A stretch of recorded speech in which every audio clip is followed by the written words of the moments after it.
Salve, salve, meus amores! Hoje é uma aula muito especial, porque nós vamos falar sobre Simone de Beauvoir e a relação dela e o feminismo. Roda a vinheta!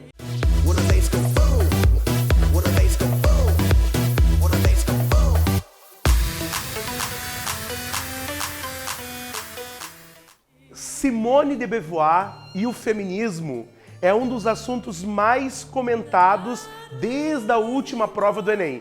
E hoje a nossa conversa vai falar sobre isso. Hoje a nossa personagem, ela é extremamente especial. Uma mulher guerreira, uma mulher forte, uma mulher que marca o início de uma grande mudança social no papel que a mulher exerce na sociedade. Hoje nós vamos conversar sobre Simone de Beauvoir e a relação que ela estabeleceu com a filosofia e com o feminismo.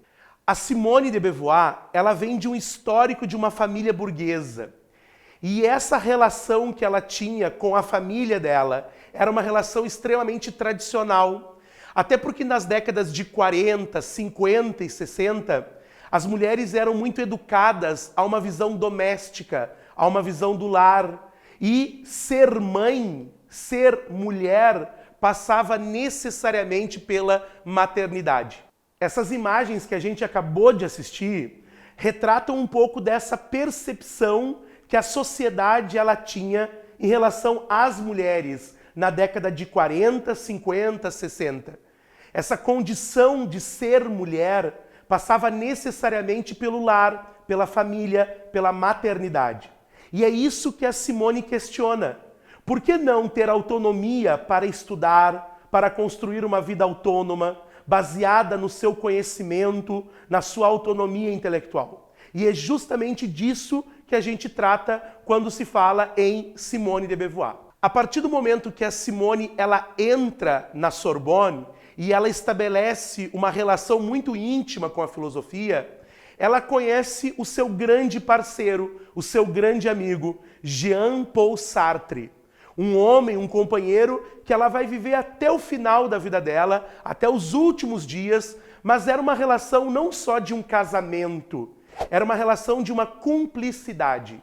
Simone sempre pensava na possibilidade da mulher autônoma, da mulher livre, mas ao mesmo tempo ela era extremamente dependente do Sartre, porque a relação entre ela e o Sartre era uma relação de profunda cumplicidade, profunda parceria. Eu acredito fielmente que é possível aparecer uma questão envolvendo esta relação entre Simone e Sartre.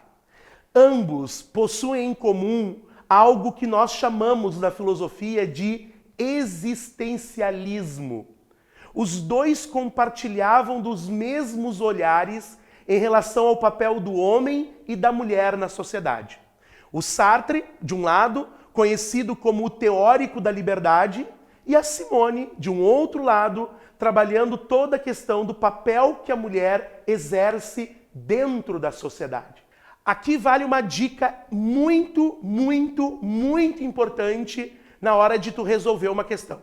É preciso que quando tu encontrar a palavra existencialismo, tu automaticamente associe isso à ideia de que a filosofia trata das coisas do cotidiano. Eu posso fazer filosofia sobre uma caminhada no parque, eu posso fazer filosofia sobre um café, eu posso fazer filosofia sobre até mesmo o ato de fazer uma prova de vestibular. Fazer filosofia sobre o cotidiano é pensar as nossas características existenciais, pensar a nossa essência no mundo. E é isso que o Sartre e a Simone possuem em comum. Mas para que agora não reste nenhuma dúvida, é importante a gente traçar uma linha histórica. É importante a gente pensar alguns acontecimentos. Vamos começar a fazer um olhar para a história da Simone propriamente. Quando a Simone ela passa a estudar filosofia e ela começa a produzir filosofia, ela se dedica a escrever sobre a condição das mulheres na sociedade. E ela resgata esse papel da mulher lá na história. Ela vai analisar o comportamento das mulheres ao longo da história. E por que que essa condição de submissão, essa condição de resiliência, essa condição de um sexo frágil, ela era considerada algo normal aos olhos da história? Para a nossa autora, isso não é tão normal assim. Porque se nós pegarmos um menino e uma menina de 12 anos de idade e nós colocarmos um ao lado do outro, não há diferença alguma. Simone diz que ambos são robustos. Essa palavra robustez significa capacidade, potência. O que vai mudar, na verdade, não é a condição biológica, mas é a condição social, é a condição cultural, é a maneira com que o menino foi educado e a maneira como que a menina foi educada. Por isso que biologia, para Simone de Beauvoir, não determina futuro. Essa educação que a sociedade impôs à família, onde alguns meninos possuem privilégios e algumas meninas possuem outros privilégios, determinou que a educação do menino era uma educação para o mercado de trabalho e que a educação da menina era uma educação para o lar. A Simone, quando ela decide que ela não será mãe e que ela não terá um casamento tradicional, como toda menina burguesa da década de 60 e 40 e 50 resolvia ter, ela escandalizou a sociedade. As pessoas criticavam a Simone, chamavam ela de uma ofensa ao ser mulher. Por isso, é muito importante que ao estudar ou a fazer uma questão de vestibular sobre Simone de Beauvoir, tu perceba que a crítica que ela estabelece não é as condições biológicas, mas a crítica da Simone é com relação às questões culturais com os quais os meninos e as meninas foram submetidos. Uma menina, na década de 60, ela deveria lutar pelo seu direito de estudar, ser autônoma, ter o seu trabalho, e não simplesmente se acomodar na situação de ser uma boa mãe do lar ou uma boa mãe dentro de casa. O papel da mulher dentro da sociedade, para Simone de Beauvoir, é um papel de protagonismo. E aí tem um episódio muito bacana na história dos dois, dela e do Sartre, que esse coração romântico desse gordinho, ele necessariamente bate mais forte. Porque Simone de Beauvoir e Sartre, depois que se conheceram na faculdade, começaram a estabelecer uma relação, uma cumplicidade, um casamento que não era só um casamento normal, tradicional, mas era uma cumplicidade intelectual, uma cumplicidade filosófica. O casamento da Simone e do Sartre estabelece uma relação muito bonita, muito profunda, porque ao estabelecer o rumo que esse casamento iria tomar, eles decidem por alguns preceitos básicos, inclusive questões de natureza sexual. Simone de Beauvoir entende que dentro da sociedade existem algumas relações de submissão, entre elas o próprio sexo. Então, a autonomia, a conversa, o diálogo e até mesmo a decisão de não ter filhos possibilitava aos dois viverem dedicados exclusivamente à vida acadêmica. É aí que nasce um dos momentos mais bonitos da história da Simone de Beauvoir, quando nasce a sua grande obra clássica, O Segundo Sexo. Uma obra dividida em 2 volumes, sendo que o segundo volume acabou se tornando um pouco mais conhecido por uma das frases que provavelmente você já conhece.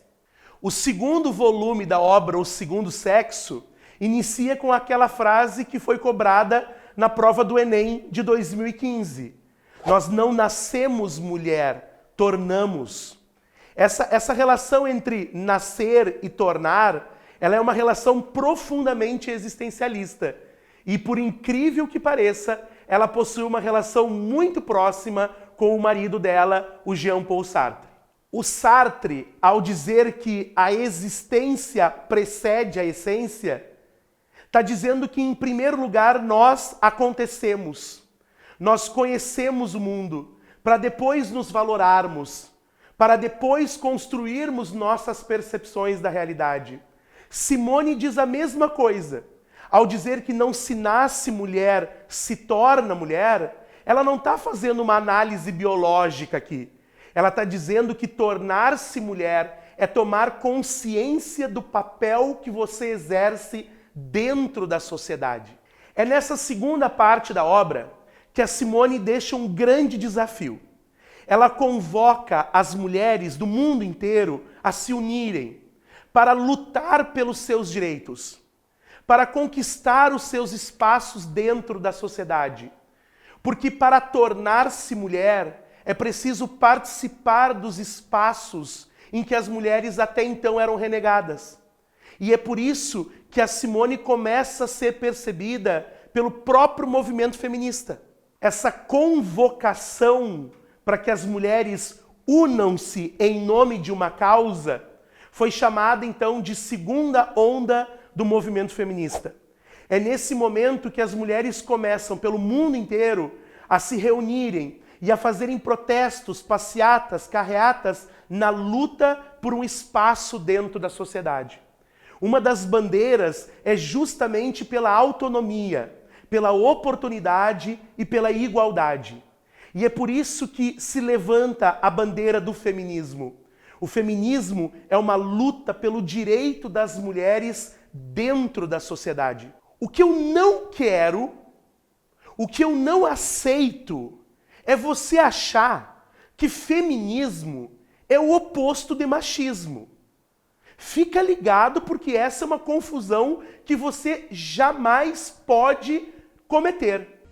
Para com essa porra, hein? Machismo é uma palavra pejorativa. Machista é todo aquele menino idiota que acha que é superior à menina. Machismo não é uma palavra adequada ao mundo intelectual, ao mundo social. Machismo é pejorativo. Feminismo é uma luta social. Feminismo é um movimento social que luta pela igualdade, pela oportunidade das mulheres dentro da sociedade. Não é uma questão de superioridade ou de inferioridade. É uma questão de oportunidade, de igualdade. Vale ressaltar que a relação entre a Simone e o Sartre, ela foi uma relação muito mais do que uma relação intelectual. Ela foi uma relação de cumplicidade, de parceria, e que perdurou até o final de suas vidas. Quando Sartre ficou mais velhinho, doente, quem cuidou dele até o último momento foi a Simone.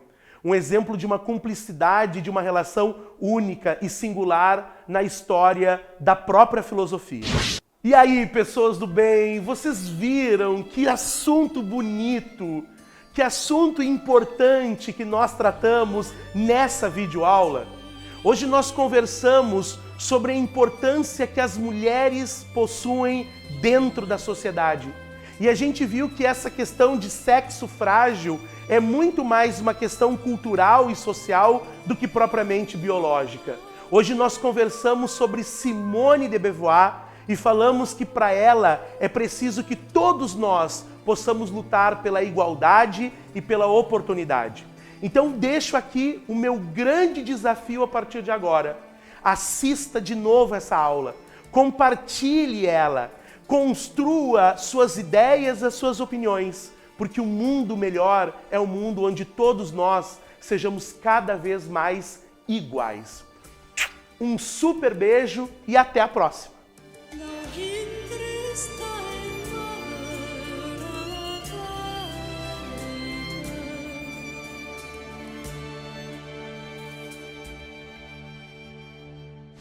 Eu não acredito que você ainda não curtiu e não se inscreveu neste canal. Então tá aqui o meu desafio, ó. Curte aqui e te inscreve aqui e compartilha todo esse conhecimento com os teus amigos, com os teus parceiros. Corre lá!